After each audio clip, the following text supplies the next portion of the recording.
नमस्कार।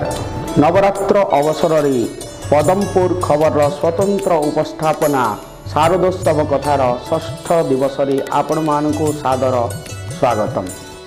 आज षष्ठ दिवसर देवी होचंती माँ कात्यायनी।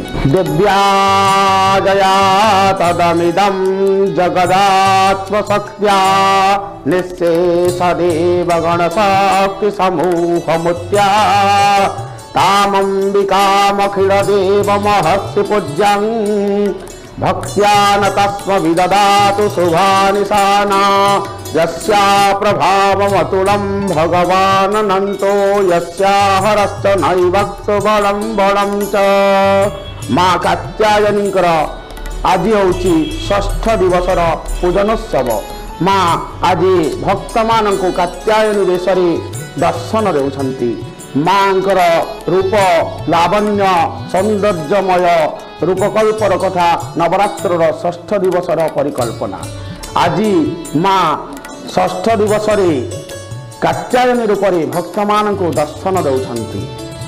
माँ कात्यायनींकर प्रसंग क्रमे आमे देखा पाऊँ कात्यायन ऋषिंकर कठोर तपस्यार साधनारे माँ प्रसन्ना होई कात्यायन ऋषिंकर कन्या रूपरे जन्म ग्रहण करथिले। मांकर ना कात्यायनी होइतिला। कात्यायन ऋषि भक्त मानकर निवेदन को परिकल्पना करी संसार सृष्टि स्थिति लय को आखिरे रखी माँ कात्यायनी उपासना करथिले। अन्य एक कहानी आम जाना ब्रजांगना माने कृष्ण को पति रूप पाइबा पाई माँ कात्यायनी को आराधना करथिले एवं माँ कात्यायनी प्रसन्न होई गोपांगना मानक कृष्ण सहित मिलन कराइथिले। आज होची माँ कात्यायनी पूजनोत्सव महत्व दिन। माँ कात्यायनी चतुर्भुजा शंख चक्र गदा पद्म धारण करी अभय मुद्रा रे भक्त मानक दर्शन दौरान मांकर नैवेद्य रूप आज महु एवं कदली को प्रसाद रूप नैवेद्य रूप दे माँ प्रसन्न होती।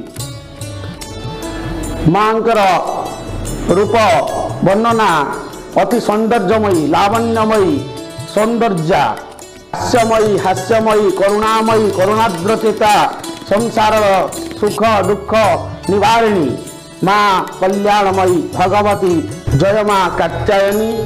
आसंता काली मांकर भिन्न एक रूप संपर्क विस्तृत भाव में आलोचना करिबा। जय माँ दुर्गे। नमस्कार।